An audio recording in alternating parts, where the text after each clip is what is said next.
Alright, good evening everyone, and welcome back to TRTN.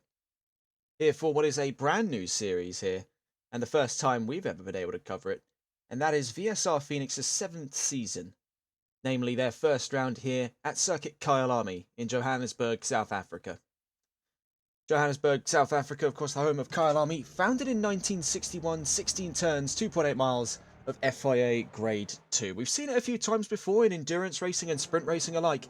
It is a fantastic track, make no mistake of that, and we're upwards expected of 30 drivers for this first round of the championship. We've got plenty in store further down the line. You might be able to catch us next week for the coverage of the Zolder double sprint race, one of many in the calendar. I, of course, am Regan Clark. You otherwise may know me as RC53, and we have a completely new lineup of drivers to discuss today in the opening practice session before we get on to 20 minutes of qualifying and an hour of racing ahead of us. So, why don't we start things off then in the top of the totem pole, let's say, the gold category. Starting us off is Didinho in the number 46 BMW. We have drivers from Euro Titans, ETE Giles in the number 57 Mustang, ETE Peninsula in the number 51 AMG, and ETE Skino in the number 696 Ferrari. Fast Fanatical joins us from Exclusive Racing in the number 52 Ford Mustang. Just Boris joins us in the 999 McLaren 720S. K1's Master Mason joins us in the 413 AMG. Old Man on Track makes his way into the gold category in the number 28 BMW. Rounding out the gold category is Tyler V in the Lamborghini number 22. Next down is the silver category. The Blue Frog in the number 61 BMW M4. Jayco in the number 14 McLaren. Funky Fish in the number 982 Aston Martin V8 Vantage. You can see just on the right hand side of your screens there. GTR has Daily Boy in the McLaren number 97. Twiglet in the number 96 Lexus RCF, a very rare choice of vehicle in this day and age, and Millard in the Nissan GTR, another rare choice of vehicle. Oatsy joins us in the number 6 Aston Martin, bright white and red. I believe they are in the paddock somewhere to be found. Further down the line, we also have Pete in the number 77 McLaren, Rafing in the number 11 Ferrari, Regent, otherwise shown on screen as FR77 in the number 420 Ferrari 296, Scott Milbank in the number 9 Mercedes AMG, SN Quiz, I hope I'm pronouncing that name right, and in the number 223 Porsche 911. Further down in the silver category, we have Soviet Mario in the number 26 Mustang, Space in the number 30 McLaren, Tommy in the number 66 Ferrari, Voldemap in the number 83 McLaren, and Zirconium in the number 39 BMW. Last but not least is the bronze category, comprised of Abok in the number 27 BMW, Antion in the number 1 Ferrari 296, Dollar Up in the number 88 McLaren, DRS Smug Git in the McLaren number 29, Evil Smiler in the number 32 Porsche, Grizz in the number 4 McLaren, Squilibrio in a rare choice of vehicle, the number 980 Audi R8, very rare sight indeed. Rounding us out is Yonder in the number 72 McLaren. Let's have a quick look on track here just before the end of free practice to see where our first and only times of free practice are going to be coming from. That's courtesy of the number 52 car making their way down to the Crocodiles at turn 13. That's Fast Fanatical, one of our front runners expected today here in the number 52 Ford Mustang. Having a look at our predictions for today, Fast Fanatical is anticipated for pole position, very narrowly escaping the grasp of another Gold Series driver, Just Boris, who's predicted for a front row. In the pre-race practice sessions we saw leading up to this event, however, Boris was dominating the timing charts, leaving plenty up in the air.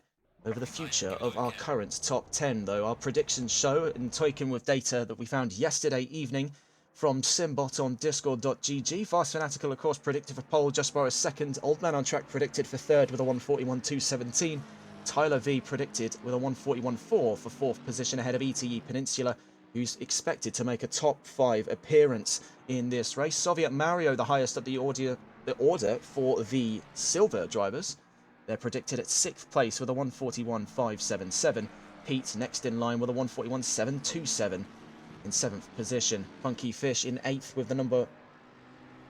with the time, I should say, of 141.757. That's a very narrow 300th of a second gap between 7th and 8th position. ETE Giles expected for 9th there, further down the order than he'd like to be for a gold category driver, but firmly in amongst the mix there and only 100th and 5 thousandths ahead of the car in 10th, Rafing in silver. So having a look around the track here, the 52 is taking us around. We're going to have a quick look at the car behind. These are the warring drivers to be. And that is Just Boris and Fast Fanatical, our anticipated front runners.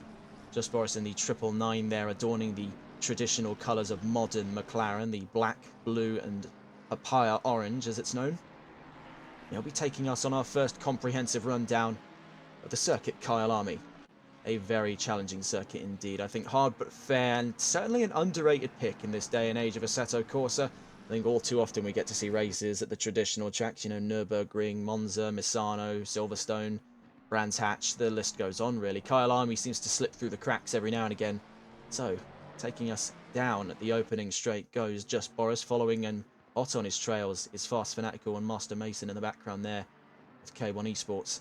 So heading round the kink at turn 1, yes that was turn 1, that very slight right-hander brings us to turn 2 here at Crowthorns, our first heavy braking zone, and this is going to be where a lot of the action picks up on lap 1. That takes us straight into the Juxkay sweep at turns 3 and 4, just to go on the dash cam here of the 999 as we head through Barbecue at turn 5. A very challenging section of the track lays ahead of Just Boris here as we head around Sunset, a deceptively sharp right-hander here. Most drivers get the anticipation they can take it flat out, but you can see a definite lift of the throttle is required to get you through that corner.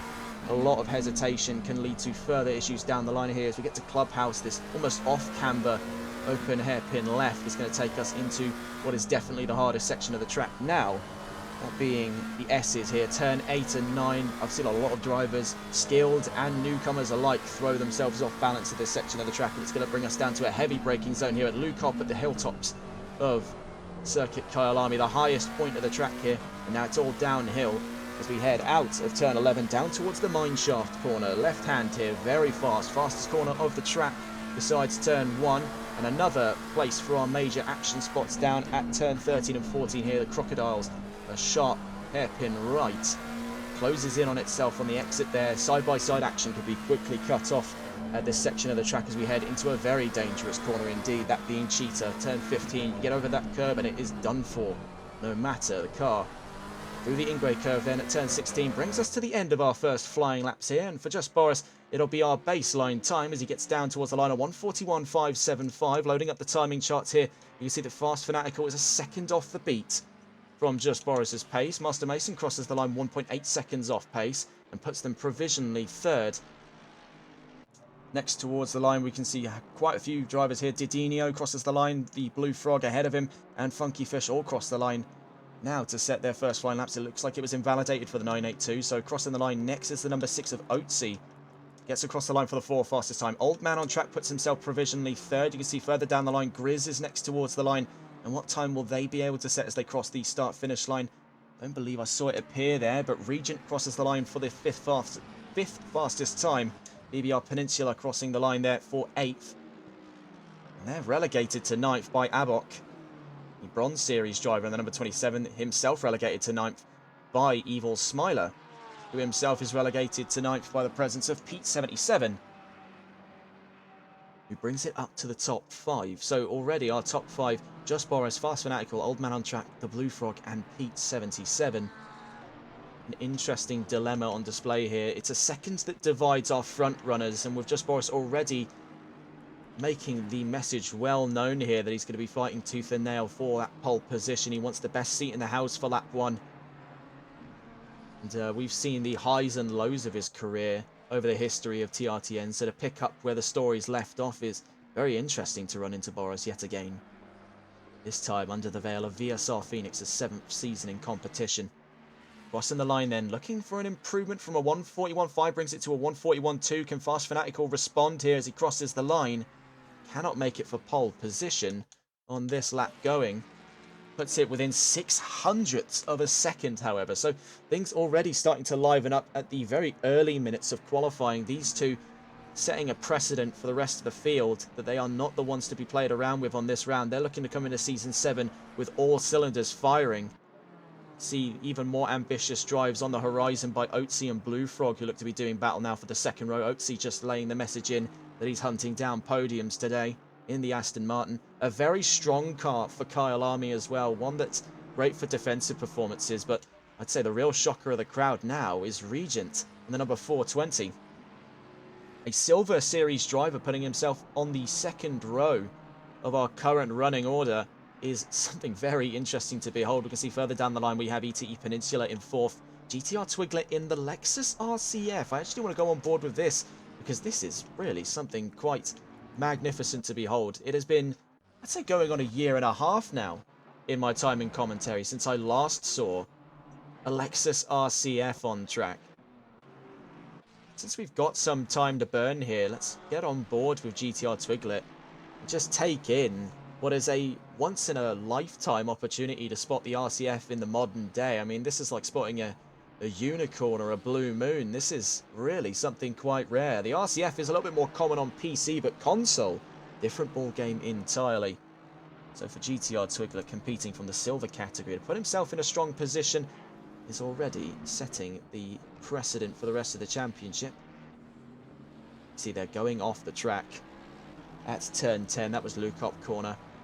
Interesting facts about the Lexus RCF. One of the largest engines in competition. 5.4 litre naturally aspirated Toyota co-engineered V8 engine. It is an absolute monster of a machine. Introduced quite some time ago, back in 2015. The RCF is Lexus's current premier GT3 car, soon to be replaced by their upcoming project with Toyota Gazoo Racing. As we see here with Twiglet, it'll be a discarded lap this time round, but he'll be opening the taps on the RCF, one of the fastest cars on ACC in a straight line. We get a good showcase of it here. We'll just let you in on this magnificent 5.4 litre engine.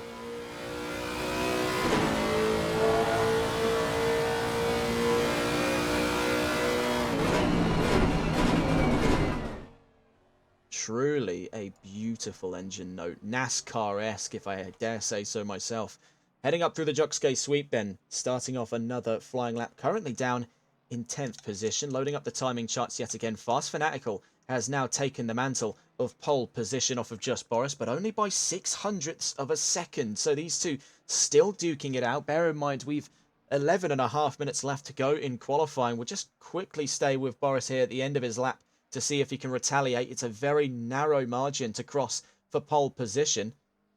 But can Just Boris lay claim to pole yet again? I'm sure we'll definitely see another exchange of hands between these two by the end of the session. And yes, he does. Going up to pole position then. The fastest lap of the session so far. 1:41.062 for the 999 of Just Boris. So back on board then with our resident Lexus RCF of GTR Twiglet.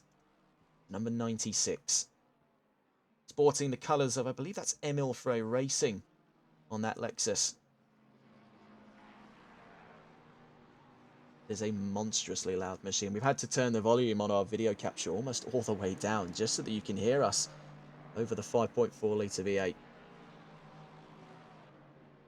See here with Twiglet really giving it hells for bells in the third sector. He's on an improvement right now of nearly 7/10 of a second as he rounds Ingray at turn 16. Further up the road you can see that's Peninsula. And I believe just hiding behind the Mercedes is Esenquiz. GTR Twiglet going up then to 5th position after this lap. Very impressive stuff there by a machine very unorthodox in nature. We can see one of the competitors in, this is in bronze, this is Dollar Up, the number 88 McLaren. Just making their way out of Ingray now from 21st position. Last lap was a 1:46. Best lap was a 1:44. As they cross the line, they're up into the 43 bracket now, putting themselves inside the top 20. Currently 28 drivers in competition for today. So as we just check around the track, the next car towards the line here is Scott Milbank, the number 9.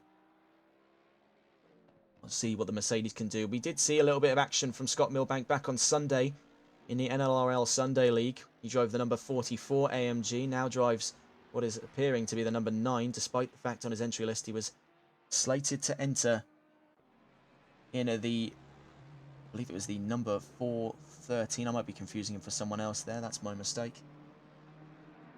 See here, no, actually was predicted for the number 9. Normally sports the number 44 in other series, so hence the cross wires. Here's another very rare machine indeed. One of our competitors down in the bronze category choosing an Audi R8. A very rare choice of machinery now. It was outclassed by its contemporaries at Lamborghini with the Huracan Evo 2 package being significantly more competitive on debut than the R8. Audi now formally withdrawing its efforts in GT racing, focusing its efforts now on Grand Prix racing for the foreseeable future.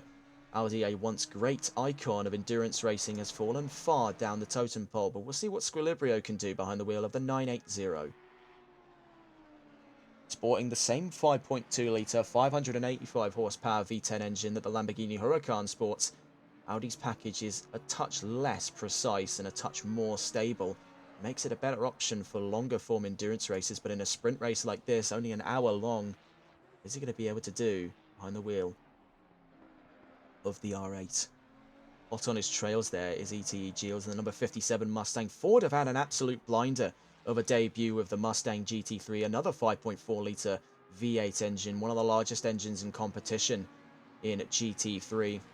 And their car has done significantly better than expected, especially up against its European rivals, courtesy of manufacturers like Aston Martin and BMW for the front-engined rear-drive category. AMG also sneaking in as well. Ford has really laid claim to a proper workhorse of a GT3 racer, no pun intended.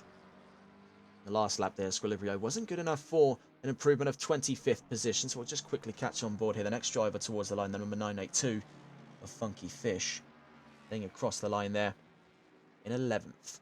Wasn't a good enough for an improvement this time round. Starting off another flying lap. Could be more optimistic signs here from the 982 further down the line.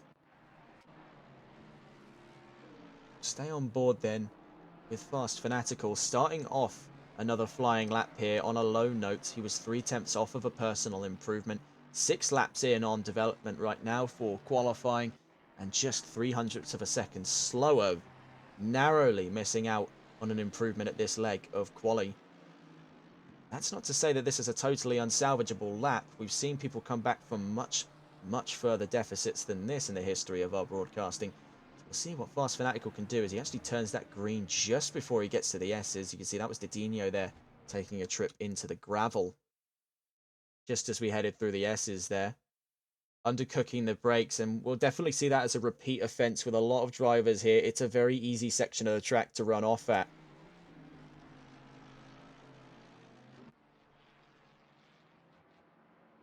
So absolutely so.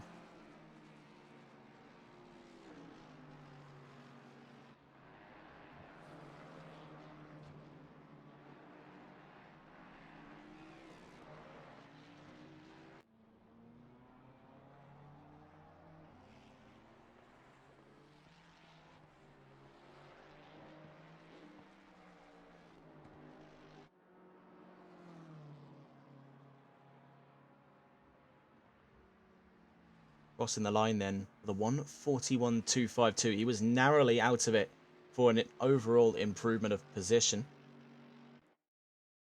See Regent holding to the outside there just through turn 1. Just Boris is yet to extend the gap open from 1/10 of a second. It was quite a narrow margin before. He's looking to make this as wide as possible before the end of qualifying. Bear in mind we have 5 minutes left to go. Getting across the line doesn't make it an improvement on this lap. Is just outside of the bracket of a 140, and we did see those times predicted earlier on. Well, 140.740 was set by Fast Fanatical in the sessions leading up to this round of the championship. It does leave that option open that these two have yet to fully fire up those tyres. Moreover, if we're looking further down the line here, Old Man on Track has really struggled in more recent times to light those tyres up. Number 28 was predicted third, currently 8th, and is really seeming to struggle right now in Kyalami.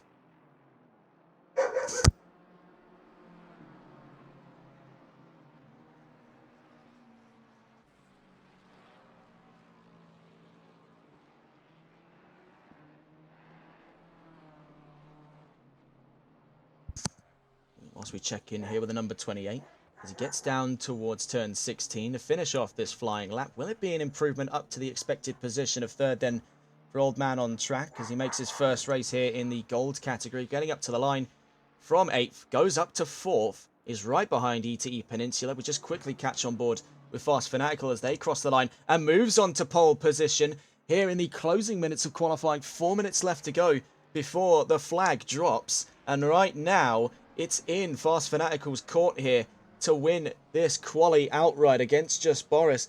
We'll see what Boris can do here as he sweeps into turn 16. Can he make a retaliation here in the closing laps of qualifying? Bear in mind, you're just shy of 2 minutes a lap here, meaning we've only about 3 more laps between either of them here in quali. Cannot get it done on this lap. Has got perhaps 1 or 2 more in the back pocket of that McLaren before the end of quali. Right now, the ball is in Fast Fanatical's court, and it is all to play for here. The first pole position of the season, giving us the best seat in house for lap 1 between these two. Already, before a race has even begun, we are seeing the brewings of a fierce rivalry between the two. Two seem to be very close on pace. We take a look at the timetables here for Fast Fanatical. You can see it's pretty consistently above the 142 bracket. We're looking 141.2, 141.1, 141.4, 141.2 again, and 140.7. So those anticipated times, we're actually seeing them hit above the belt for that, because it was a 141.705 to a 141.740. He's 3 hundredths and 5 thousandths ahead of his own projected fastest time. That's how hard we're hitting for here in the opening round. Even with an open championship at play and no points on the table just yet, the air is thick with anticipation.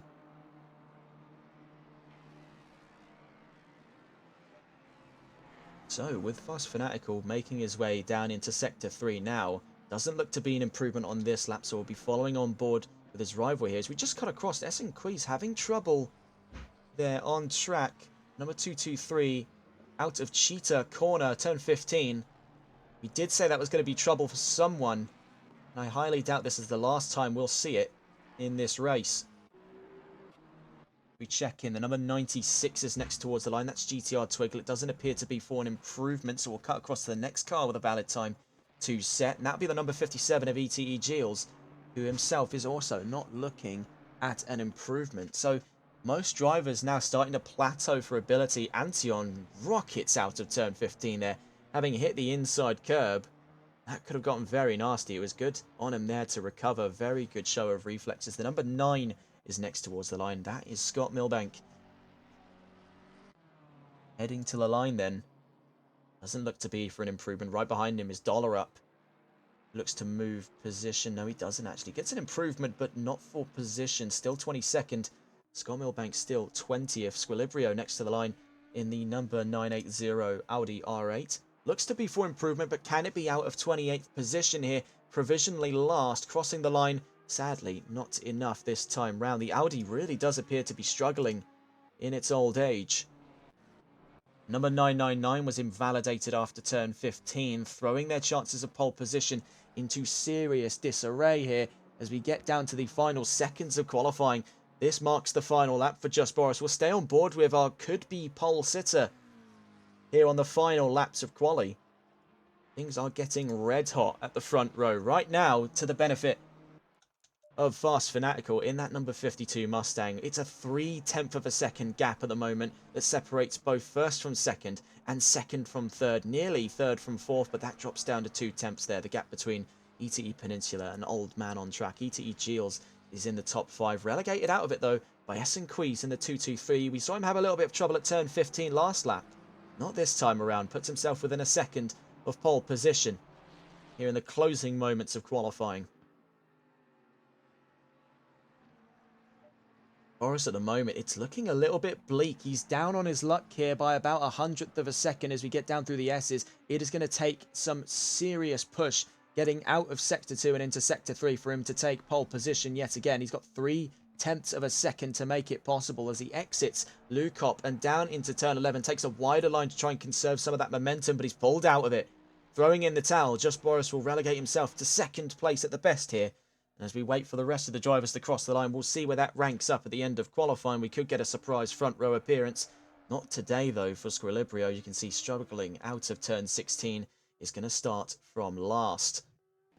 Next to the line, then, the number 420 of Regent, who we saw have a very interesting qualifying in the opening round of the championship here. They're currently 8th position, competing from the silver category. The 296 has already proven itself a very solid sprint racer. We'll see what it can do in the hands of Regent. Sadly, That last lap wasn't enough for position. They're throwing things away at turn 16. Next to the line then is the number 52, who's just invalidated over turn 15. That was Fast Fanatical. So next to the line, the number 66, if we can catch them there. That's Tommy, who we haven't seen all quali so far, but in the final laps of it here, is looking for a near second and a half improvement from 27th position. Could this put him close enough up the field that he liked from 27th, crossing the line up to 21st at the end of qualifying? Next to the line is the number 97. See where they cross the line to finish here. That's GTR Daily Boy finishing 20th in quali.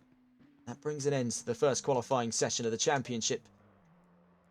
As we have a few drivers still in the pit lanes that have technically not been counted as having crossed the finish line. We're going to full rundown then of the opening grid for round one of the championship here. An hour of racing lays ahead of us here. Plenty more down the line. Getting a look at the full championship, however, we have quite an interesting roster of races. Next week, we'll see the VSR Phoenix Circus go to Zolder for the first sprint race of the championship. The week thereafter, they'll be at Indianapolis. Then at round 5 of the championship, they'll have Imola and their first endurance race of the championship. That's double the length of, or near double the length of our current race format. Brands Hatch is the 6th location on the calendar, another hour-long sprint race followed by Kota the week after. Bathurst, following on a triple header of tough races, makes round 8 of the championship. Hungaroring makes round 9, and the 10th round goes to Misano, the second endurance of the championship. Round 11 is at Alton Park, a standard sprint race, followed by Laguna Seca for round 12. Donington marks another sprint race, with round 13 and 14 having taken place on the 26th of March 2025. The penultimate round of the championship takes them to the Nürburgring N24 layout for the last endurance race of the championship, bringing them to round 16 on April 9th for the Suzuka 1 hour. And now we just wait for our grid to line up here.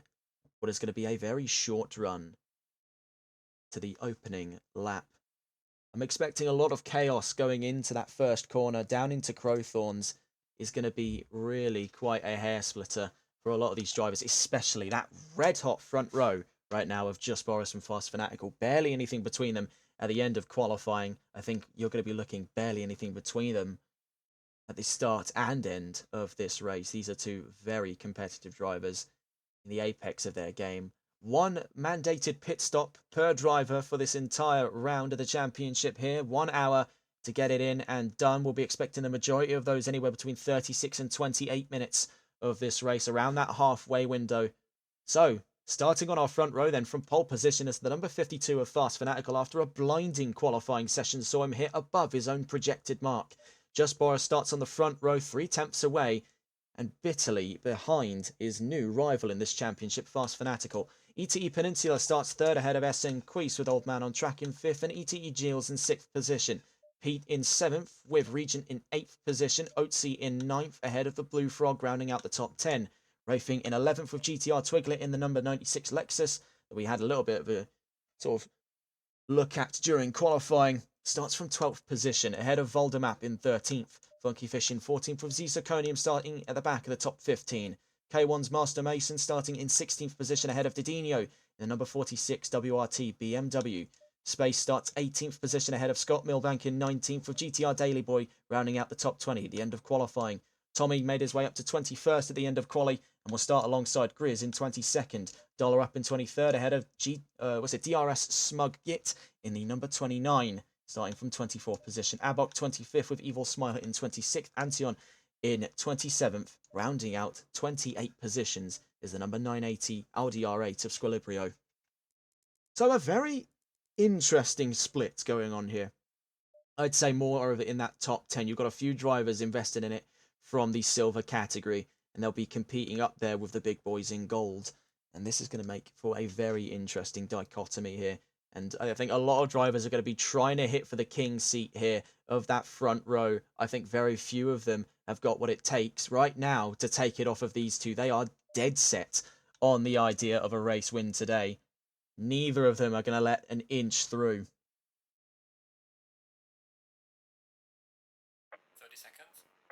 30-second warning then, so we'll begin our formation lap, courtesy of Fast Fanatical. We'll stay on board with his rival then, Just Boris starting from second position here as we just get a slightly wider shot of the grid as we head down through turn 1 down to Crowthorns at turn 2.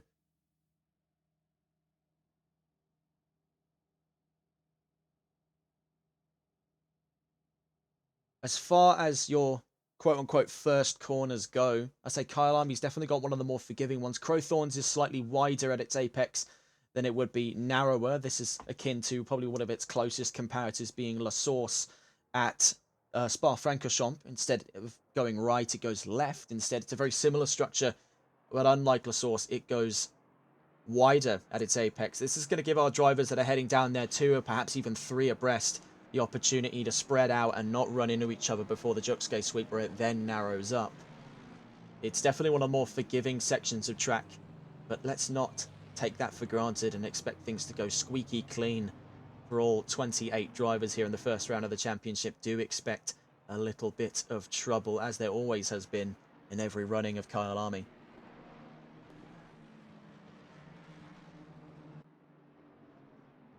So for just Boris's sake, he's really going to want to get ahead of Fast Fanatical now. He didn't want to have to try an attack here, knowing the Mustang's got better longevity for tyre life. And that is going to be weighing heavy on the minds of basically everyone in this paddock. They're going to want to capitalise on their one mandated pit stop to get the most out of it. You'll want to get more fuel, more tyres. I mean, it will still take up the same 20-second window that everyone else is taking here in the pit stops. So it's going to weigh heavy on his mind here of getting out in front of that Ford as soon as possible. Moreover, for his own sake, because with Peninsula and Squeeze right behind him, that is going to make things very, very tough indeed. McLaren is not where it wants to be here. It's going to be surrounded on all sides by front engine heavyweights all the way down to 6th position.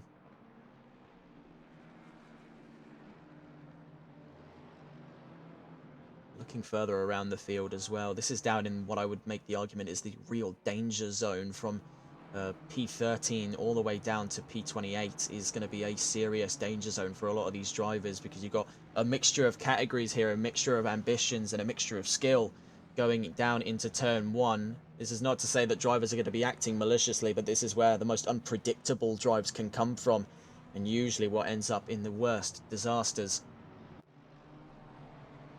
Just backing up the swarm of front engine cars here, which have really played to the advantage here in Kyalami, save for the solitary McLaren on the front row.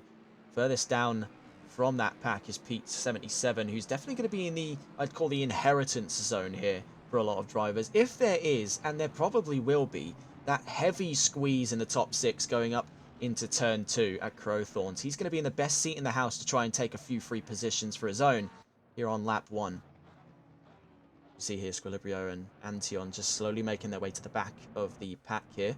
We'll go on board with, as a matter of fact, we will go on board with our pole sitter, Fast Fanatical, who will be leading this race after the green light. But for how much longer, with a very eager Just Boris on his tail, and moreover backing him up is 26 drivers behind the front row, all eager for a race win today, all eager to make themselves known in Season 7 for the championship. Here in VSR Phoenix, Season 7 Round 1 is imminent to start. We head down to the line, 28 drivers in all for Round 1 of the championship. And without further ado, as we head down to the kink for the first time here in this hour-long race to come, we are green and racing here in Kyalami for the first round of the championship. Already a grand start by Fast Fanatical, but an even better start by Just Boris. The drag race between the Mustang and the McLaren. Down towards turn 1 we go, turn 2 I should say, as we head down to Crowthorns for the first time. To the inside is Fanatical, to the outside is Boris. Has to run the long way around. Is he going to be able to stay on the inside as we get up through the Juxgay sweep? Yes, he is. Now as we head towards Barbecue at turn 5, things are going to narrow up a little bit. Fast Fanatical takes a different line to Boris. Boris is going to run him on the inside. A switchback there takes Boris into the lead. Fast Fanatical in second. Already yellow flags are out for the back of the pack. Further trouble down the order here. The number 982 appears to be caught up in something. We can also see with Evil Smiler, number 32 here, also caught up in trouble down at the Juxgay sweep. Turns 3 and 4. 3 drivers caught up in that. Funky Fish, Squilibrio and Evil Smiler. That's quickly cleared itself out. Twiglet in 13th here on the screen, but we'll go back towards the battle of our front row with Just Boris now leading the race after a very well-placed switchback at turn 5. Fast Fanatical on his heels there. Old Man on Track's moved up to 3rd with Regent in 4th. So just about where we thought things would be after the first half lap here. 58 minutes to go. Fast Fanatical is going to have to try and take that position back as soon as possible. Time is ticking. And once that McLaren's out of shot, it is gone forever. Typically with these McLarens, the moment they can get out of the slipstream range of any cars around them, they just take off, and the race is almost nigh but won for McLaren at this point. But Ford having the better straight line speed is definitely going to give Fast Fanatical the edge that he needs here. Heading down towards turn 2, you can see he is sticking right behind Boris's McLaren as we head around turn 1 at the kink. Down towards turn 2. Is he going to be eyeing up a move to the inside? He's definitely motioning for it. He was trying to get inside Boris's head. Boris, I think, is acutely aware of the fact that this early on in the race, there's no chance he's going to be making a lunge like that. Heading up through turn 5 then for the second time going here on what is officially lap 1. Boris now leading this race from Fanatical. Old Man on Track in 3rd with Regent in 4th. Furthest up the order of the silver category drivers there. Right now it's a gold 1, 2 and 3. As we have a look around the track here, still plenty of close battling going on inside and outside of the top 10. We're right at the borderline of it here. Pete 77 leading the fray of this 3-car battle for just inside of the top 10. Twiglet right behind him, and Oatsy, who was quite some way up the order, has dropped a few positions from race start there. Is sadly now outside of the top 10, having dropped, I think it was 3 positions from 9th at the end of quali. Looking further around the order, Voldemap in 14th position is under siege from Master Mason and Scott Milbank, the 2 K1 drivers. We'll stay on board with Voldemap as this could progress into something rather exciting here as we head down towards the Crocodiles at turn 13. The cameras can barely keep up with the action here between the McLaren and the 2 Mercedes cars. Heading out of turn 13 we go. Down into turn 14 and 15 here. This very sharp right-hander we've seen already kick the brakes off a few drivers. Not for these 3, however. Down through Ingray at turn 16 we go. This is in the battle for 13th position, as it would be, but Scott Milbank is starting to escape sight here. This is closer for the battle of 14th between Voldemap and Master Mason as we head down towards turn 2 here on lap 2 of the race. 56 minutes to go. You can see just how much later on the brakes the McLaren can be up against the Mercedes. A very interesting dichotomy there, but it's just allowing Voldemap to escape there. He's carried a lot more momentum into the Juxkay, and now out through Barbecue at turn 5. He's going to start catching up to Scott Milbank in the imminent laps coming. Looking further around the field, though, let's get a look inside of our top 10 to see what's going on in the state of affairs here. ETE Peninsula starting to pull away from SN Quiz and the Blue Frog. Further up the line is Regent, Old Man on Track and Fast Fanatical, who look to be battling for 2nd position of this race. We go on board with Fast Fanatical. Just Boris is quickly escaping sight here. 1.6 seconds up the field as we head down towards Lukop Corner at turn 10. You see, though, right in the rear view mirror is the battle of 2nd place going on between Fast Fanatical and Old Man on Track. These 2 separated by a mere half a second. The Mustang and the BMW both renowned for phenomenal straight line speed. And we'll see exactly who's got the better top end as we head to the back straight. Not to the back straight, to the opening straight, I should say. In a moment's time. Down through turn 15 we go. See, hanging it very wide out of turn 15, giving himself as much momentum to carry into turn 16 as humanly possible, is Fast Fanatical. That's done him just enough of a favour there. It's given him 0.3 of a second breathing space since we just caught up with them. The BMW has now got a lot more weight to carry, despite only being 0.2 faster in that last lap, is starting this lap further behind than it did the last. Can echo that sentiment, though, in the battle of the front row, because the gap between Just Boris and Fast Fanatical is starting to drop from 1.5 to 1.3. We could see that rebound in the middle sector of the track, but it seems to be the first and last sectors where Fast Fanatical is making the bulk of his time here. We head to Sunset Curve now, turn 6.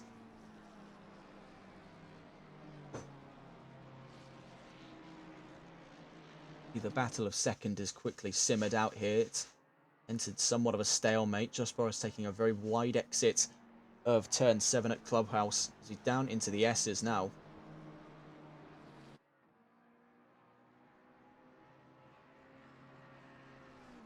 catch up with these two later on. We have a look around the field here. ETE Giles is trying to catch up to the back end of the Blue Frog here and get away from Pete. And the number 77 McLaren finds himself in a precarious spot, one of 3 drivers from Euro Titans to enter in this championship. See here though, a very close battle on our hands, a battle of the BMWs. Essenquist versus the Blue Frog, number 223 versus number 61 here down in the silver category. Both of whom are going to have to try and leapfrog ETE Peninsula if they are to be within any chance of leading silver. Currently leading silver is Regent up in 4th position. You see that the exit of turn 16, things are still very, very close. Just under half a second between both the BMWs as we head down the opening straight. We've got yellow flags out for the final sector. The number 30 appears to be in imminent trouble there. That is space hanging across halfway of the road out of turn 15. We did say that was going to happen to someone. We watch here with Abok, who's going to gain an extra position. Tommy is in the pits, the number 66 car, the first of our runners into the pit lane for this race. Could that be a potential sign of early damages, or perhaps even at the worst a DNF for the number 66 Ferrari? Only time will tell. We'll catch up with them later on. Just for us leading this race then by 1.2 seconds. That gap has stabilised now between himself and Fast Fanatical. It is going to be a case of how much longer can the McLaren withstand such punishment before that time starts to bleed. They know that the Mustang's got them beat for longevity. It is now a factor of man versus machine.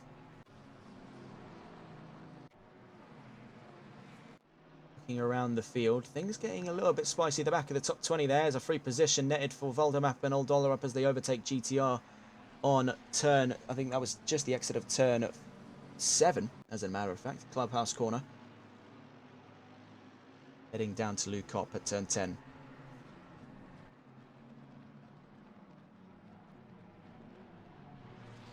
Following on their trails there is Grizz. You can see behind him is GTR Daily Boy. Qualified 20th, now 21st. He's really struggling with the back end of the number 97. We're seeing from the perspective of the number 4 here as we head through Mineshaft. He's having to take a much wider line to conserve some of that momentum. Something appears to be amiss with the 97. Very early indication of some potential damages there. You can see in the background, that was Funky Fish doing battle already in 22nd up against Abok and Smugget there for 22nd position. Very nicely done with that double overtake on the number 982 Aston Martin, but he's on the warpath here.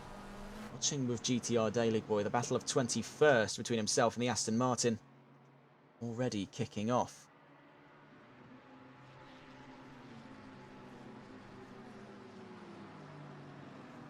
Fish right behind him there. Could be motioning to the inside there at turn 2. I think he's trying to force a mistake now out of Daly. Heading through the Juxke sweep. Round turn 5 we go. You can see he's hanging over the curbs there, and when the Aston follows him through, he's able to conserve a lot more momentum. The Aston's one of their heavy-hitting front-engine cars that can definitely take a lot more punishment over the curbs. It just allots them maybe a few extra inches of track available to use per lap. It's going to give them more momentum. It's going to make them more capable fighters at the midway of this race. We're about 20 minutes out from the halfway mark at the moment. See what these two can do here. That Aston Martin is really getting the burners on now, looking for 21st. He's eyeing up a top 20 after that race start. See though, it is 3 cars in all, with Grizz now falling into play here. The number 4 runs wide at Lukop, but is actually going to find better momentum for turn 11. That's going to make things fairly level between the 3 as we head down into turn 12. We'll go with the onboard cameras here of GTR Daily Boy in 21st position. The number 97 is now moving on to the defensive, because to the inside and following him all the way through with a fairly nasty camera angle showing the whole move off, but so quick that we basically missed it, was the 982 there of Funky Fish. A phenomenal move by the Aston. It's just squeezed his way through the pack. Is now eyeing up Grizz for the top 20. See there, getting over the curbs. It was a very slight snap, as it were, out of Abok. That was trailing on the heels of the 97 here of GTR Daily Boy. We have a look here. Abok in the number 27, the black and green BMW, had a very nasty snap of oversteer as he exited turn 16. We can see the pack now. Smudgit is trying to get side by side here up turns 3 and 4. Watching in the rear view of GTR Daily Boy, we can see Abok defending. For a visual guide, Abok is the green and black BMW, and oh, that's the one that's actually gone off track there. That's going to give Smudgit the blue and orange McLaren very faintly in the distance now. 23rd position. So let's have a look at our front row, because I think they're starting to get closer now. And yes, that does appear to be the case. It's halved the distance in the last time we saw him. It was 1.2 seconds last time. It is now 0.6, dropping to 0.5 as we just round turn 13. Now through turn 14 and 15, down towards turn 16. They come thick and fast in the third sector now. Fast Fanatical is getting the pressure on, is looking to retake the race lead. You can see it has the fastest lap of the race so far, 141.1. In that last lap was actually the new fastest lap of 141.0. He's in the slipstream now of Just Boris. He's going to be piling the pressure on. Was 0.8 of a second faster in the last lap alone. Something had to have gone amiss on lap 6 of this race for Just Boris for him to have dropped such a monumental lead he had gained in just such a short amount of time. It's only been 13 minutes of racing. And right now, we could be seeing a new swap of leadership. This is very much so the battle of first place here in the first round of the championship, keeping things lively at the front row, who have now dropped the rest of the pack for gone. 5 seconds is the gap between second and third right now. You can see differentiating lines here as they're getting over towards turn 7. They're really throwing everything at the wall now. Both of the cars, you can see it in the body language of that McLaren and the Ford, are really starting to struggle in this section of the track. Throwing everything they've got into these laps. And right now, you can see it's now swinging in favour of Just Boris, who's drawn 0.3 of a second up in these last couple of corners from 0.5 to 0.8. That's gone 0.4 of a second now as we've gone to 0.9. That's going to drop back, courtesy to some better top-end speed by the Mustang. It's a constant push and pull effect between these two, but they're getting closer and closer. I think the next rebound we see could be for an overtake between these two. Now it's a case of if, not when. Down through turn 16 we go. 0.6 of a second becomes 0.7 out of turn 16. That's going to quickly rebound. The Mustang is one of the best accelerating cars in class. Try as you may with any balance of performance, you really can't outrun this thing in a straight line. You see drawing the gap in there to 0.5 of a second, just drops into 0.4 as we get down to turn 2. Later on the brakes of the 2. Was Fast Fanatical, but that's going to compromise some of that momentum up through turns 3 and 4. You can see it all adds up in the first sector here. Down through turn 5 we go. Different lines. The Mustang choosing to stay off the curbs, keep a little bit more of the track to itself. And that's going to give it a much better run down towards turn 6. You can see it's barely anything between the top two now. Defending is Just Boris. You can see how hard he swings the car out of turn 6 to the right-hand side of the track for turn 7.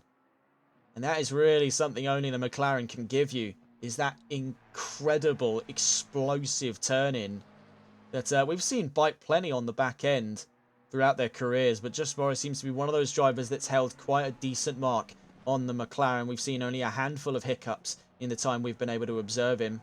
Right now is giving us a very strong performance after a long hiatus from an appearance here on TRTN.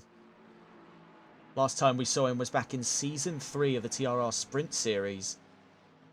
Right now is under pressure from Fast Fanatical. See that he was motioning to the inside at turn 13. So already trying to get inside Boris's head here, pushing for position. Is going to try and force him to compromise.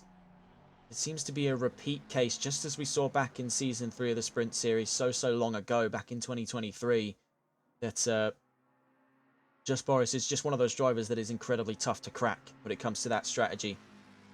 It's in most of these cases with overtaking strategy and with doctrine surrounding overtaking, there's a lot of this deception that you try and play for before you actually hit for an overtake. You want to get inside the opponent's head. You want to trick them into thinking, I might go for the overtake now, so that you can force a mistake out of them and go for it later when they least expect it. But Boris is very well attuned to that game, so it seems, and is staying absolutely stonewall and resolute in his racing line. Is not coming off of that for love nor money. So for Fast Fanatical, it's going to be a case where he can't force him off the line, so he's going to have to go around him. And right now you can see he certainly has the pace to prove that he can go around him, but the consistency isn't all quite there. He's 7 tenths off in the last lap of his fastest time. You saw that he was pushing his hardest there when he was very, very close to the back end of Boris. Right now he's just bouncing between 3 tenths and 7 tenths, and he's done so over the course of the last lap and a half. So this is the danger zone for a lot of battles where the attacking driver just starts plateauing and they're going to start heating the tyres up a little bit too much, and that's going to wither away at them over the course of this race, where he knows he's got the advantage for longevity over the McLaren. It's going to be weakened by just staying in the dirty air and picking up a lot of that residual heat from the McLaren. It's just going to start heating everything up on that Mustang. It's going to start wearing it down the longer he stays behind. There is that urgency above just getting the position itself for Fast Fanatical to get out in front, because his car's going to be performing better than Boris's will at the halfway mark of this race if he can get out in front very, very soon. He was 2 tenths faster in the last lap, heading down towards turn 2 here on lap 10. He's going to be eyeing it for the inside again. He's actually going to commit to the move this time round, going to the inside at turn 2, holds off Boris and goes into the lead of the race. So that is fantastically crafted there by Fast Fanatical. The element of surprise down into turn 2. You see there, eyeing it up for the inside, very long away. Boris knew that he was going for that. He's given him the space, and fair play. It's one of the easiest corners to telegraph. You can see he's dropped back 2.5 seconds. Something horrible had happened. You can see there's nose damage there for Fast Fanatical. So quickly having dropped out of the race leading position, I think it was after turn 5, took a hit in at the barriers whilst we were reviewing the move down at turn 1. That's going to net just Boris a very secure lead of the race now. For the moment that he had it, it was a bliss move by Fast Fanatical. But that has quickly come to a bitter, bitter end there. Heavy damage over the nose of the 52. That is mighty disappointing, and I imagine that sentiment is going to be felt even more so on the interior of the 52. So we'll go into the driver who's going to be inheriting that second position right now. And he's going to have to fend it off from both Region and Peninsula in the top 5 at the moment. And that's Old Man on Track in the BMW. Old Man on Track did have a short tenure in the TRR Sprint Series as well, so we do recognise this one. We do remember his ability behind the wheel of that BMW, so one definitely to keep a close eye out of. He's earned that gold position coming into this championship. You can see that the 52 is now into the pit lane. That's going to net Old Man on Track second. It's going to net Regent third, and he's going to be ecstatic being this far up the order. We must consider as well Regent, who's shown on screen at the moment as FR77 in the number 420 Ferrari, is a Silver League driver. So having competing in a lower class is within nearly a second here of second place. Is furthest up the order in his own class, is sitting on a podium overall. He's going to be very, very chuffed with this result if it stands in the next 40.5 minutes. Right now, though, his present company is going to challenge him all the way to the line here. That's that purple and blue Mercedes behind him of ETE Peninsula in the number 51 car. We'll stay on board with Regent here as he's got quite a tough crowd to pick his fights against here. Old Man on Track is quickly escaping his sight. Peninsula is closing in, as to is SN Quiz, a rival now for silver. The number 223 BMW, the white and blue in the background there.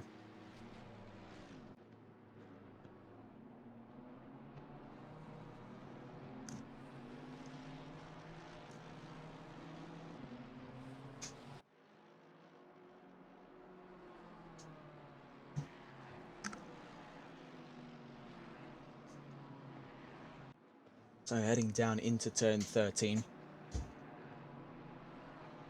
So that gap is starting to stabilise between himself and Peninsula. The potential of the battle, you'd be looking probably in, say, about 6 or so laps time at the minimum. That's just quickly shot all the way up, though. Look at that slide through turn 16 by Regent. We thought he maybe had it in the bag there. He still kept some of that gravel, as now touches grass on the other side of the track and does a proper blighter of a power slide out of turn 16. It's given him just enough momentum out of turn 16 to hold off Peninsula for a move into third position as we head out of turn 2, now through turns 3, 4 and 5.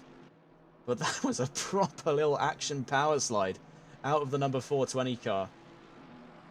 keeping things very lively here in the podium. Far and away now, Just Boris is gone. It's his race to lose. 38 minutes left to go here in round 1 of the championship. That has got to be a mighty shame for the 52. I mean, that was a fantastic move, bar nothing there. Took him by surprise down at turn 2 at Crowthorns. Held it all the way until turn 5. It's just all got a bit pear-shaped there for Fast Fanatical. Hardly the end of his championship hopes, but for his hopes of a race win today, possibly the end of the line. You see he's now down in 24th position. That has really got to sting. We'll have another look around the paddock here as we just caught on board with Antion in the number 1 car. He's actually run into some trouble around Crowthorns. It's quickly back on track there. That's resolved itself. It's dropped down to 24th position. Looking to see where our next battles are coming from. GTR Twiglet is now up into the top 10.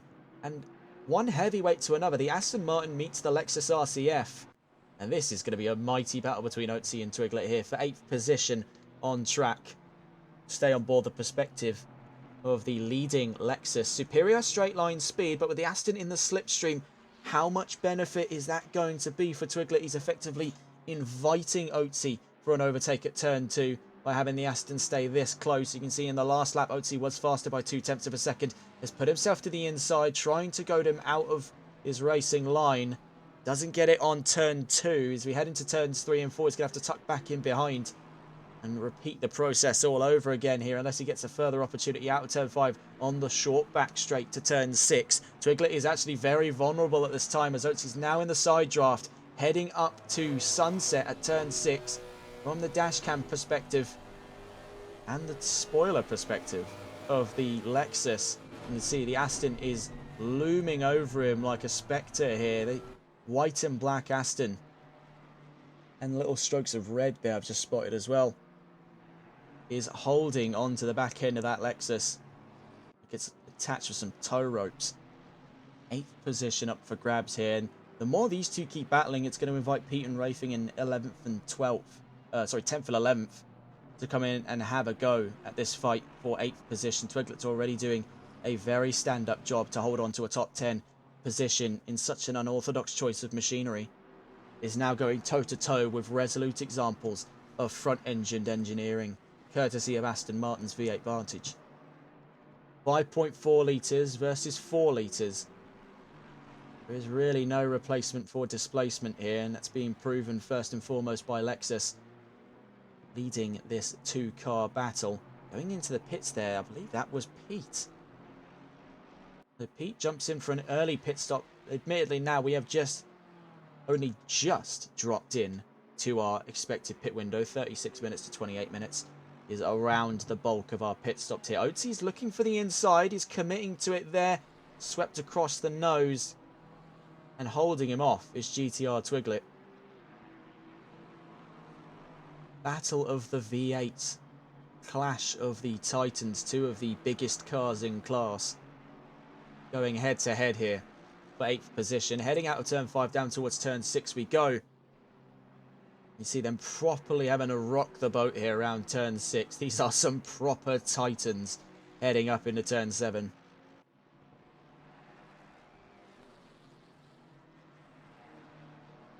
Let's see, eyeing up a move here into the S's. He's going to back out of it, out of better judgment there. Knows that the track narrows up at the apex. If he tried for it there, he would have gone straight into the back end. Sliding out of turn 9 we go. That was quite some extreme driving there, extreme recovery by Otzi. Yellow flags are out in sector, I think that's sector 1 out of turn 5. That's the number 27 car having run into trouble. That's quickly cleared itself off.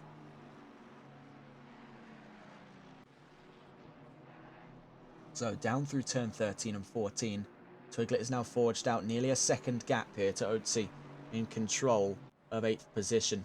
There's already been some very strong battling on display today here. The number 1 car has run into trouble now out of turn 5. That's quickly resolved itself. Actually, no, that's picked back up into a yellow flag.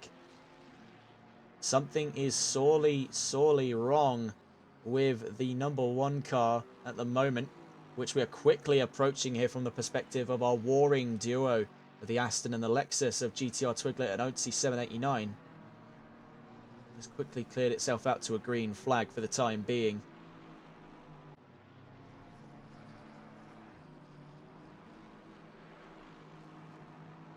Heading out of turn 6. We're heading to turn 6, sorry. 33 minutes left to go in this session. We're quickly approaching the halfway mark of the opening round of this championship. For Twiglet, his hopes are, right now, aiming for a top 5, at the minimum a top 10, already inside of that minimum prerequisite.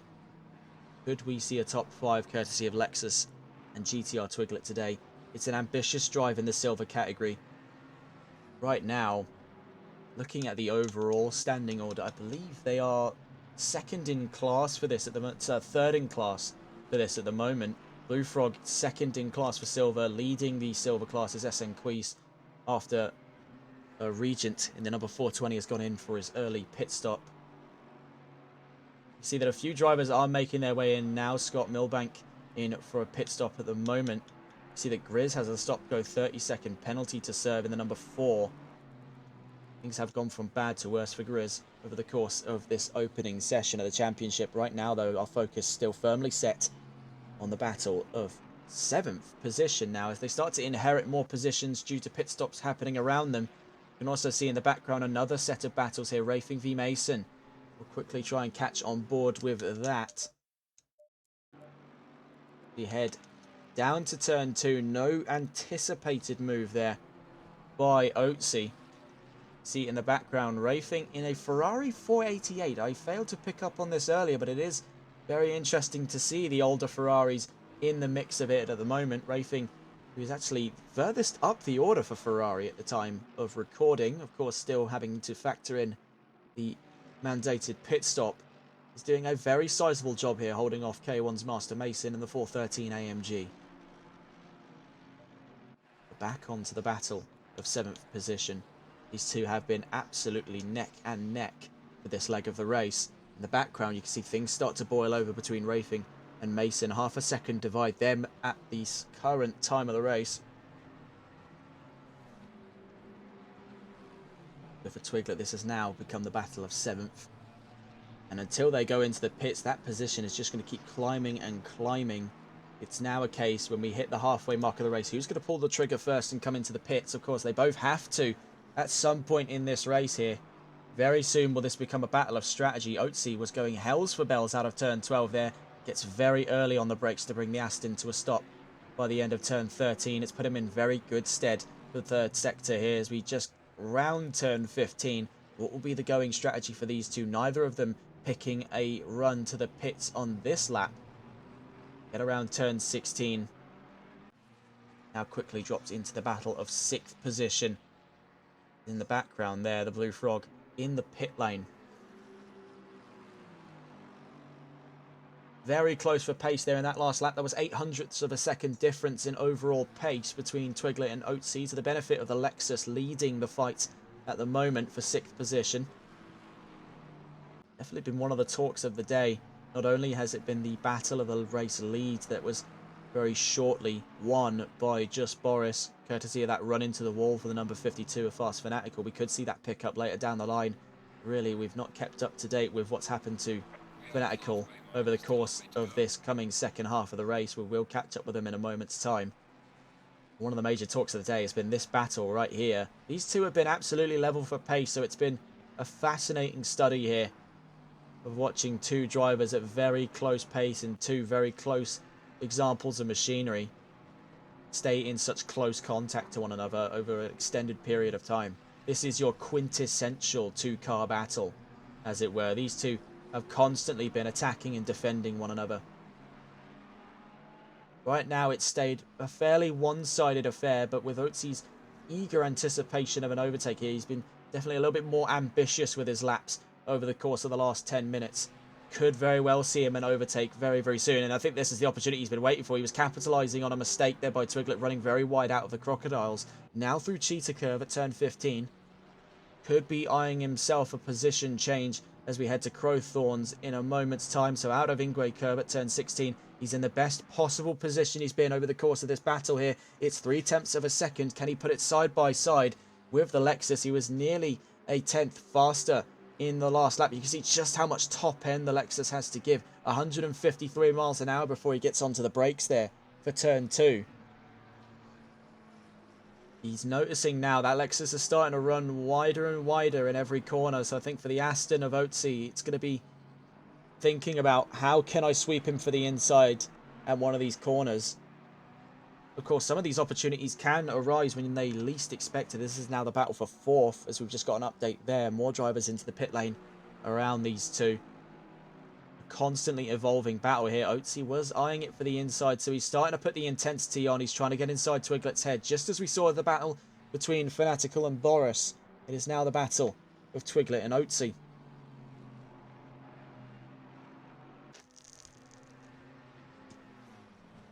As these two continue to ride off each other's pace, one does wonder whereabouts will they place themselves after their mandated pit stop. It has been a very strong drive, uninterrupted by any lapped cars, lapping cars, or cars getting into the mix of this battle. It has been a very private affair so far between these two. We can see though, Rafing 75 in the background is looming in on this battle. Could make this 3 cars in company for the battle of 4th position, but for Twiglet, still has the ball in his court. He's got control of this field. And Otzi was eyeing it up for a run into the pit lane there, maybe trying to take some of the wind out of Twiglet's sails, but he's put himself in a very strong position, very nearly side by side. He's going to tuck just back in. All of this pushing and shoving over the road has put Rafing ever closer in that Ferrari. So do get comfortable here for what could very well be 3 cars in the fight of it, but putting himself right in the mix is Dollar Up, who's quickly lapped by all 3. That could have gotten hairy into turn 2 just as he exits the pit lane. Twiglet there, big snap of understeer through turn 5, not to the chagrin there of the Aston. Is definitely going to be smiling ear to ear very soon if that keeps happening. Heading round turn 6,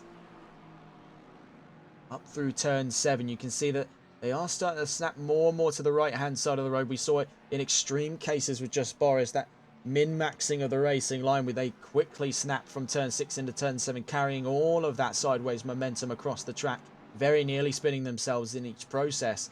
These two, though, it's a very slow move across the track.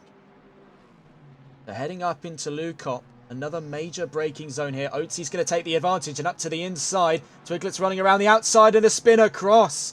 So that's a big off there at turn 11 for GTR Twiglet. You can see running wide out of Lukop corner, takes a hefty dose of gravel and a little bit of that curb contributing to this as well.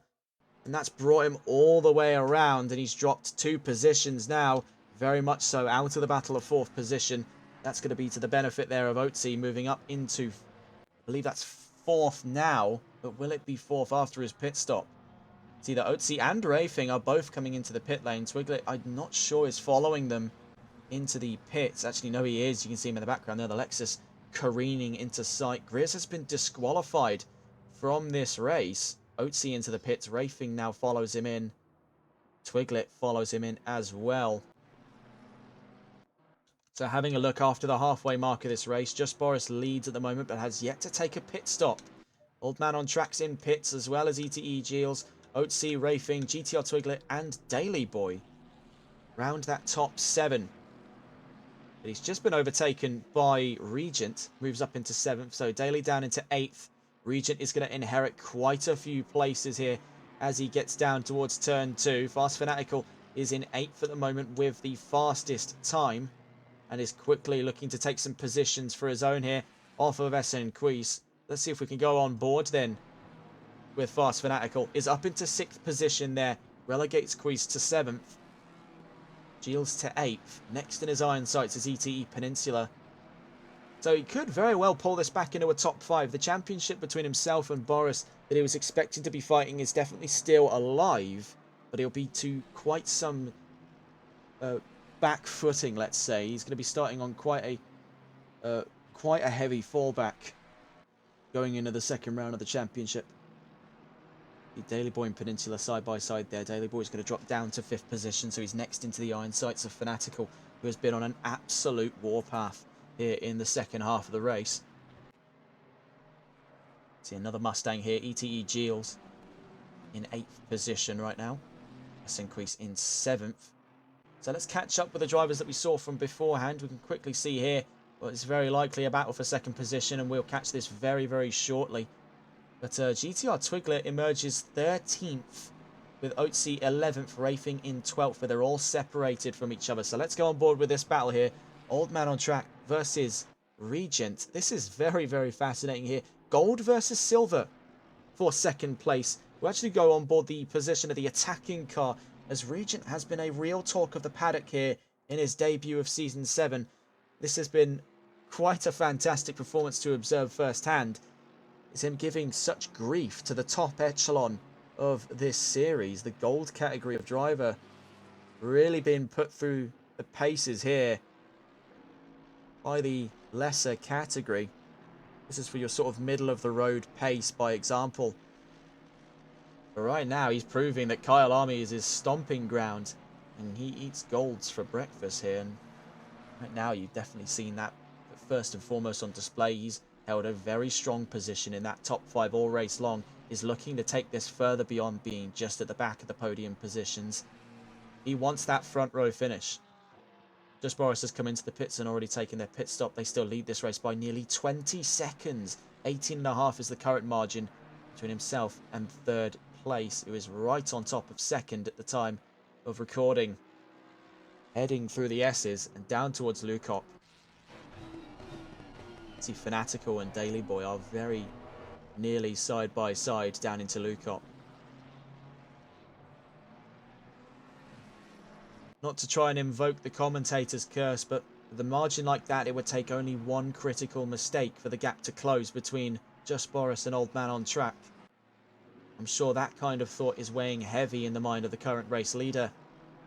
He's going to be doing everything in his power for the next 21.5 minutes of racing to keep things absolutely squeaky clean and let not a single error through that could jeopardize what has been a commanding lead of round 1.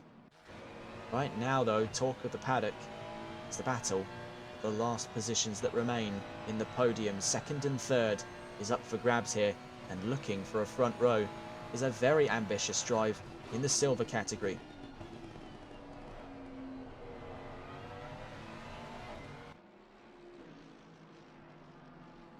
Fanatical now moves up into 4th. Could actually take this to a podium finish if these two start properly brawling wheel to wheel here. But there is still the hope for Fast Fanatical to reclaim, at the worst of it, 2nd position. At the best of it, if he can ride off of a mistake at the front row, could even take this back into a redeeming race win. But of course, stranger things have happened in 20 minutes of racing. Let's not cross our fingers for anything here. Let's just hope for the best of these two at the moment. Old Man on Track and Regent, as things look to be going nuclear in the battle for 2nd place. They're right on top of each other now, closer than they've ever been.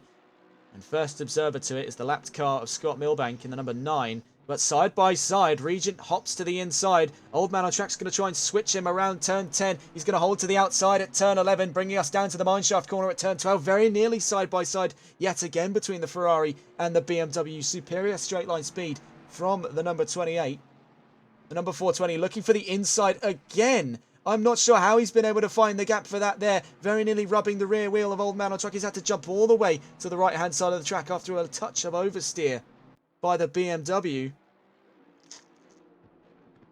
Trying to avoid some of that knock-on effect if the back end would have swung into him. Out of Ingwe curb at turn 16. He's now riding the rear bumper of the number 28 BMW. This is going nuclear now. Regent is looking for 2nd place, and he will not accept no for an answer. Going down into turn 2. He's looking for the inside yet again. He has to back out of that one massively. That could have gotten terribly wrong for him there at turn 2 at Crowthorns. Just eyeing up the inside now. This is very eager by Regent. He's eyeing up every possible inside line he can. He's trying to put maximum pressure. He's trying to force Old Man on Track to concede position by jumping off the line to defend. You can see right now that the BMW is completely unfazed by the Ferrari's advances. Out of turn 7 we go then, down towards the S's. Very tough section of the track up next.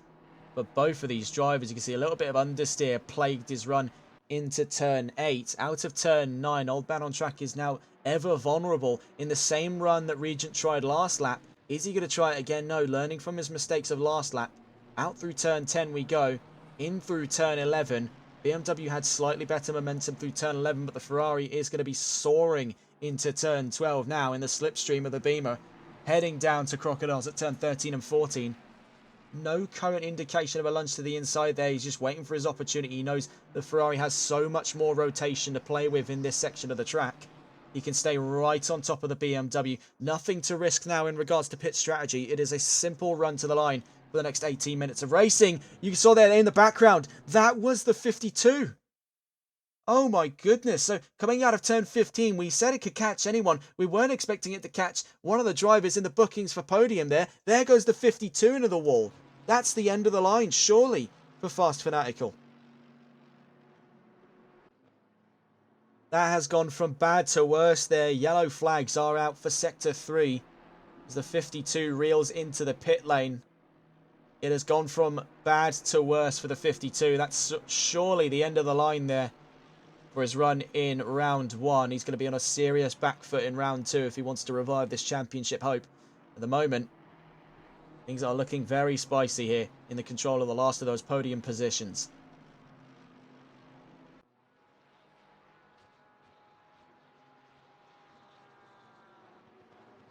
"17 minutes to go here.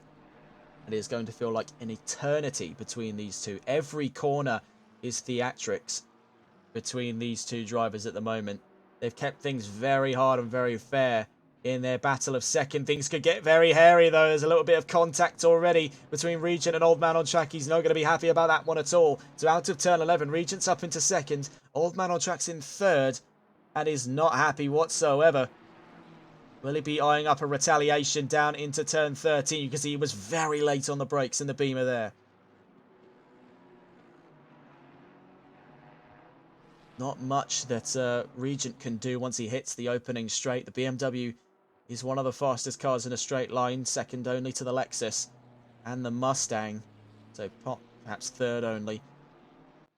They are the trifecta of straight line demons in GT3.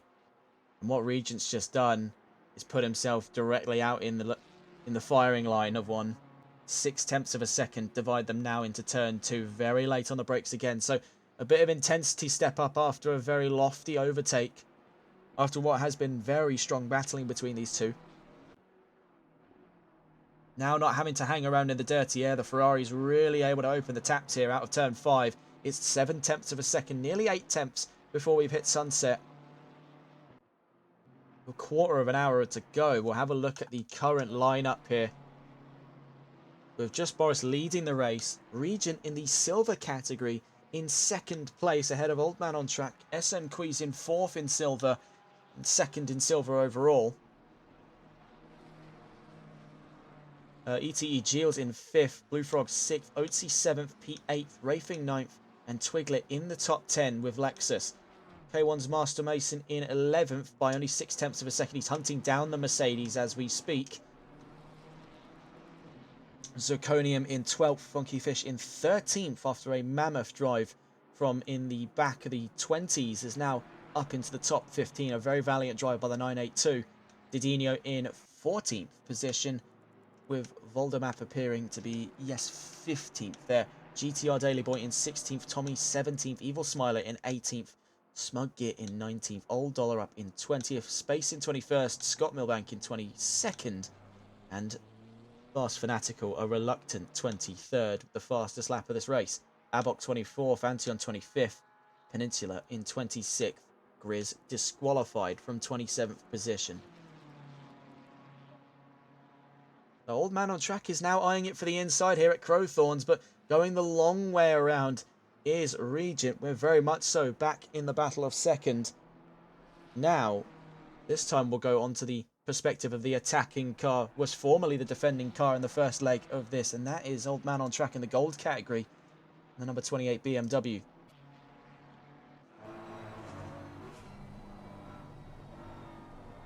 From his perspective, he's now got the best seat in the house for it. He's going to be able to eye up any vulnerabilities in his lap compared to that Ferrari.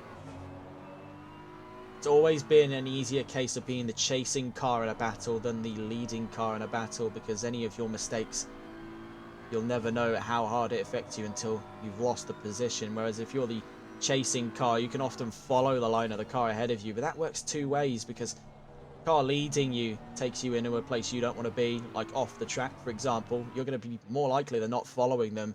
It's a subconscious thing that a lot of drivers do. They get themselves psyched into mimicking the line of the car ahead, and that's what's keeping Old Man on Track in this fight at the moment, on top of his mastery of the track thus far. You see, Space is having some trouble there. We are approaching an imminent yellow flag. As we get out through turns 13 and 14, that quickly resolves itself then to green flag conditions. Regent taking a big chunk of the grass with him at turn 15. Out of turn 16, Regent is holding on to that with 7/10 of a second to his name here. Between himself and Old Man on Track. We'll see what that BMW can do in a straight line, though. Heading down through turn 1 now, down to turn 2. 152 miles, 153 miles an hour. So joint for the top speed record here in Kyalami with the Lexus RCF.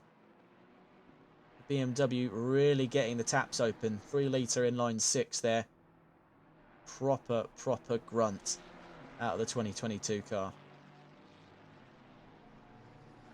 See, joining us in chat as well as Christian LeBay, the number 119 in the NLRL Sunday Series, asking, how's it been going today? It's been a fantastic race so far in the season opener of VSR Phoenix Season 7. We've had plenty of theatrics up in the front row, and right now our newest chapter of it is the fight between silver and gold. A very interesting dichotomy. I wasn't expecting to observe this early on in the championship. Right now, a silver car leading a gold in the last of those podium positions. The rest of it, of course, going to Just Boris, who has been on an absolute dominant drive from the word go.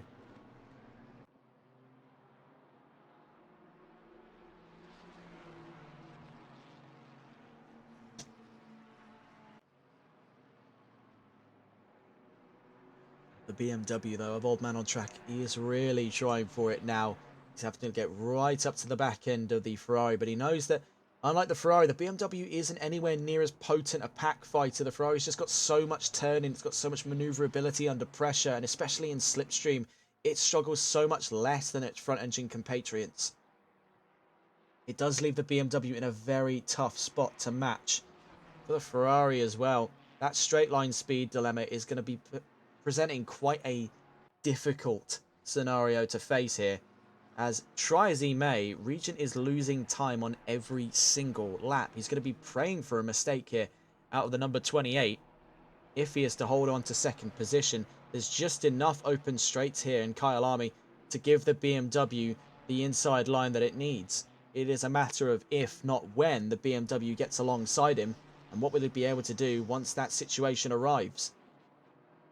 All he can do now is knuckle down and try and stay as consistent as possible for the next 10.5 minutes if he is to take second place. It's been an ambitious drive to get him to this position so far. It's going to take a champion's drive to keep him in it.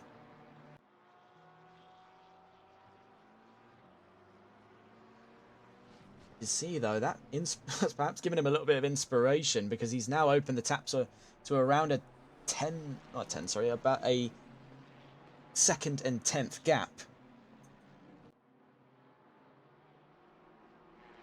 That battle for second is quickly diluted.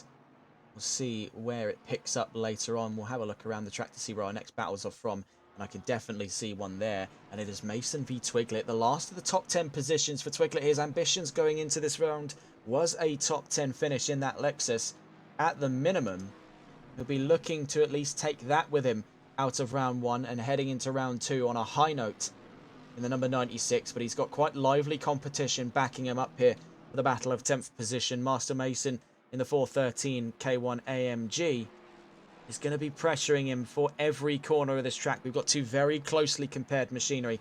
Unlike the Aston, the Mercedes has got a little bit more poke in the corners, at favour of being a slightly less stable front engine platform. Nonetheless, it is still the same tank that we get across the board in front engine, still being able to plough over the curbs at the cost of a little bit of that stability. We've seen the AMGs get a little tail happy over the course of their careers. Right now, though, Master Mason is keeping to it on the back of Twiglet, trying for 10th position here. In that last lap was around the same timings there, both of them hitting for a 42 in the mid to high range. The AMG, though, is going to start struggling very quickly the longer it stays in the slipstream. It is not one of the cars known for good longevity in endurance racing. It does leave this fairly up in the air over who can take P10 here, as just like the Battle of P2, it is very evenly matched. Speaking of Battle of P2, let's just go quickly catch on board and see what's going on here, as it's actually gone right back into the hot phase, as we'll stay on board the perspective of the defending driver, Regent, as we head out of turn 13. The battle of second is well and truly back on here with 8 minutes to go in the opening race of the championship here in Season 7 of VSR Phoenix.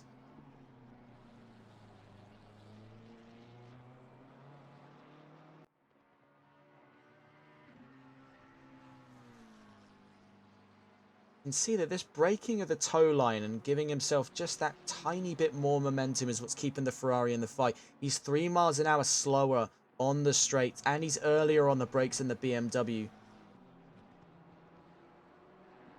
Regent is doing absolutely everything in his ability to hold on to seconds now. We did say before it's took an ambitious drive to put him in second, and it's going to take a championship drive to put him in second. When the flag drops, it's going to keep him in second. As we have a little bit of an interlude here between battles, let's quickly try and catch our segment of the news, and it's all Dakar themed for this iteration of TRTN's news segment, with not much else to report outside of the Dakar rally, which is currently, as of the time of recording, ongoing after passing its 4th stage. The most recent news to come from Dakar is 2 retirements.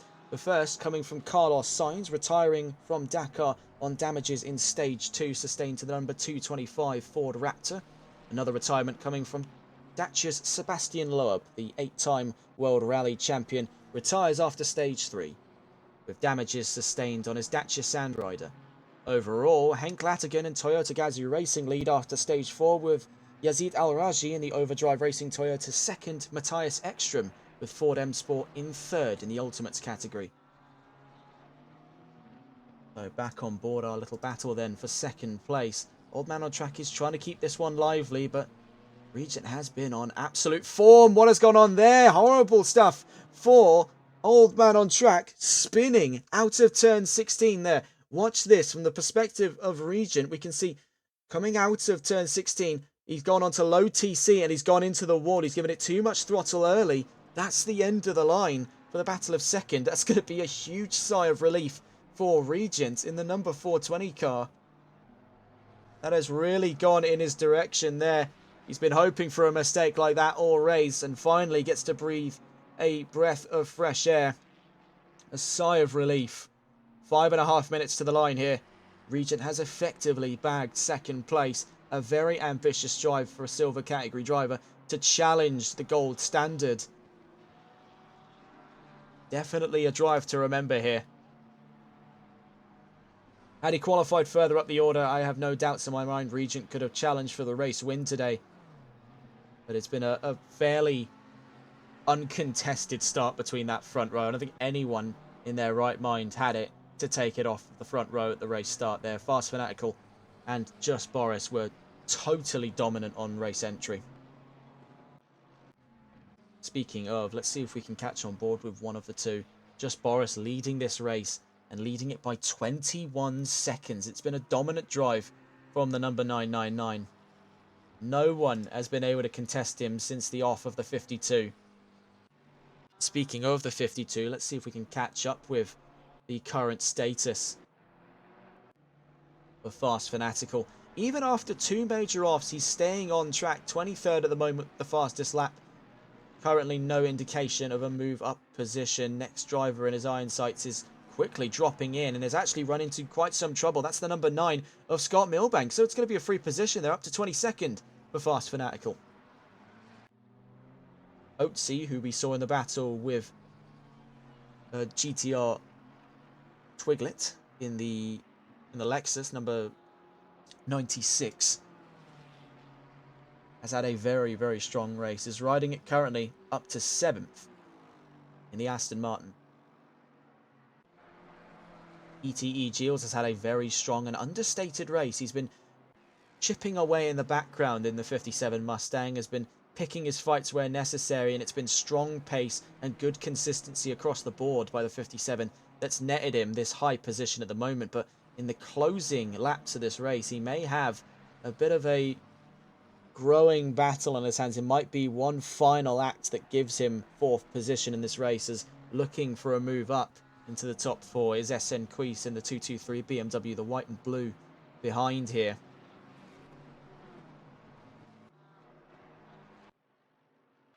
Let's just quickly check in with the status of Old Man on track. Undeterred by the damage sustained to the nose of that BMW after his run in at the wall at turn 16. He's staying out on track there, lapping Abok at turn 13. He's 2 seconds away from Region. He's really moving heaven and earth here to put the gap within a second, but with such little time left in it, could that even be possible at this leg of the race? He'll be hoping for just as big an accident that he sustained at turn 16 for the car in front of him. Looking at the pace there in the last lap, he was 2 tenths faster than Region. Had there been more time left in this race, I have no doubt the Old Man on track could have turned this into P2. He'll be hoping on a miracle here to put him at the front row at the race's closure. Antion in the pit lane from 26th there. Stop-go 30-second penalty to cap off what was a round to forget then for the bronze driver.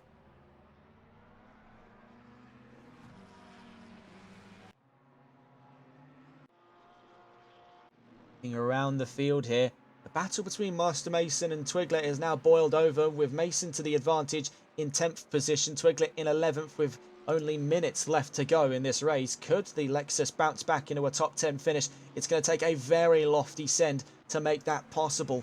The AMG late on the brakes, the Lexus even later on the brakes, but it's compromised both of them, dropping pace there to Zirconium behind. Heading up and around turn 5. Twiglet is going to really have to pull something out here in order to regain 10th position at the end of round 1.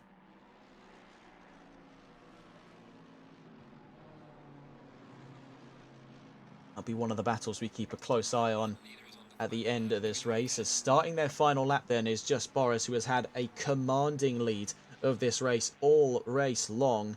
Has had very few in the way of challenges there, save for the number 52 of Fast Fanatical, who gave him a very good run for his money for the short time he had it. But no one has been able to take this one off of Boris. He was projected for a race win in the data gathering phase of this race.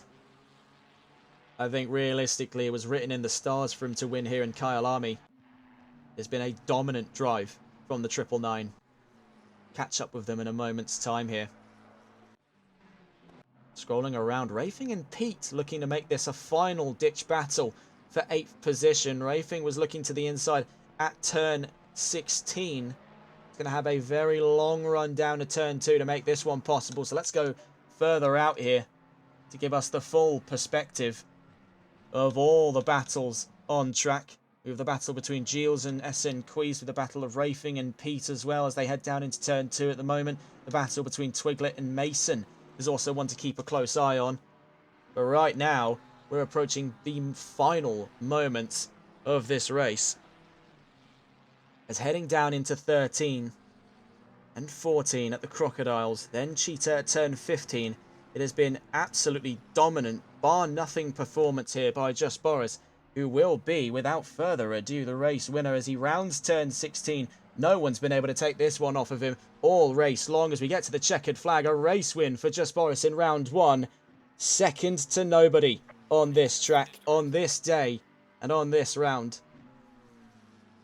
So let's go quickly back to our battles then, as we get down towards turn 13. SN Queese looking to keep the intensity on ETE Gilles, but it's just out of the way of it there. It looks to be 4th and 5th between the pair of them. just as we get around turn 15. Is that going to be a sudden decider? No, it's not. So next on store here, the battle between Pete and Rafing as we head down towards the line here. Turn 12 makes turn 13 next. Pete to the defending, Rafing to the advantage of attacking at the final leg of this race. Looks to be 8th and 9th between the pair of them here, down through turn 15. So the next battle is between Twiglet and Mason. You can see that's the closest of the three we've observed so far. Out through turn 15, though, it looks like the chances of a top 10 have been scattered here for GTR Twiglet. It's been nonetheless, though, an incredible drive by the Lexus to put himself 11th. Mason's going to move all the way up into 10th, though. He'll be ecstatic with that result at the end of round 1.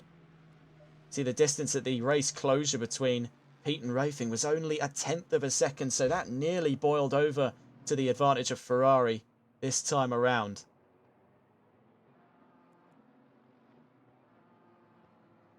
Zirconium finishing 12th, Fish 13th, Didinho 14th, Voldermat 15th, Daily Boy in 16th, Tommy 17th, Smudgit 18th, Dollar Up 19th, Space 20th, Fast Fanatical 21st, Scott Milbank 22nd, ETE Peninsula 23rd, Abok in 24th, Antion 25th, and Grizz 26th. But no one in their right mind was going to be taking that one off of just Boris. An absolutely dominant drive today from the 999, signifying the first win of the championship, going in favour of the 999. Could this be a pattern to follow here with 16 rounds up in the air for Season 7? Only time will tell. It has been an even better drive in my mind from the likes of Regent.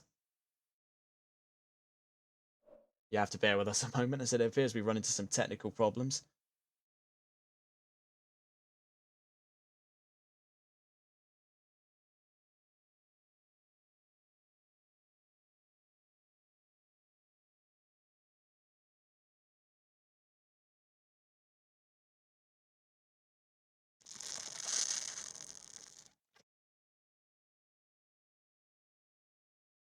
Unfortunately, we clicked on the replay system. They ended up kicking us out of the game there for that.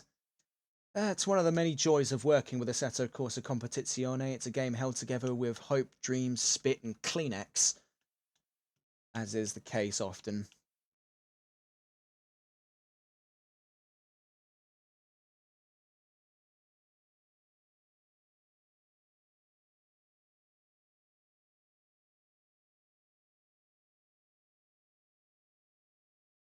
So we were unable to get back into the lobby, but it was a win for Just Boris and a podium finish for Regent. 2nd place and leading the silver category going into round 2 of the championship, which will be a double header of sprints at Zolder next Wednesday at 7:30 p.m. GMT. We may be around for that, as we've had word through from our benefactors at VSR Phoenix that we could be getting re-signed for next Wednesday evening. We'll provide further update on that in the coming days going into next week. And without further ado, it's been a fantastic opening round here from us on TRTM. We do apologise for the intermittent technical issues throughout the race. Hopefully it's been as good to watch as it has been for us to commentate for. And we will see you next week. And for most of you, we'll actually be seeing you on Sunday for the NLRL Sunday League. Next round in Zandvoort. Until then, take care.